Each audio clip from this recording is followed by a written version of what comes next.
In another video, we spoke about the antithesis, or the sharp distinction between believers and unbelievers, how it is covenantal, it is absolute, it is ethical.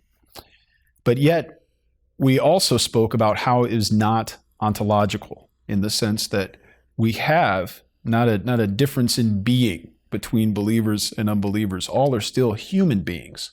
And that leads us to the question of the point of contact. Because some people might wonder, if there's such a distinction, an absolute ethical and covenantal antithesis between believers and unbelievers, what do we have in common?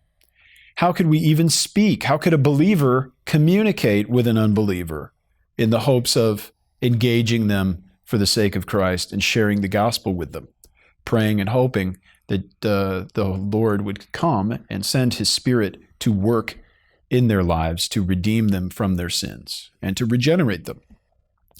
Well, the point of contact is a theological principle or a concept that we use in Reformed apologetics to speak about the connection or the place where the believer and the unbeliever may meet. And quite simply, the point of contact is found in the image of God. All human beings are image bearers. And it's not just something that they have, but it is something that they are. We are made in the image of God. And that image is ineradicable. It cannot be removed. It cannot be destroyed. If someone is a human being, they forever will be made in and continuing in the image of God. Now, of course, when Adam fell into sin, he and all mankind were damaged. He was condemned and corrupt. And that corruption extends to the full man. We are not as corrupt as we could be, but we are corrupted fully throughout us.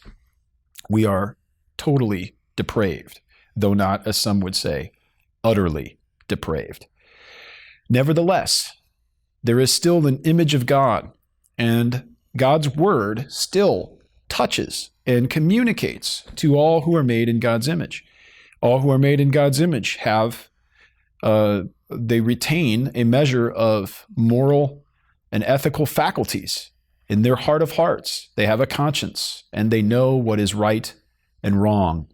Even in Romans, Paul writes how the law, the works of the law have been written on the hearts, even on the hearts of Gentiles, we would acknowledge.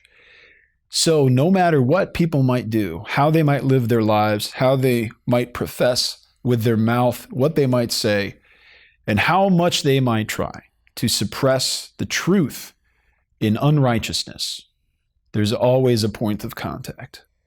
And we need not be ashamed as Christian apologists, as Christians seeking to provide a reason, give a defense for the hope that we have within us. We need not fear, because we know, so long as we're speaking with a human being, that there is a point of contact, even though we may find ourselves on the other side of an absolute ethical antithesis. You should have no hope in being able to defend the faith to dogs or cats, certainly not cats, or other types of animals.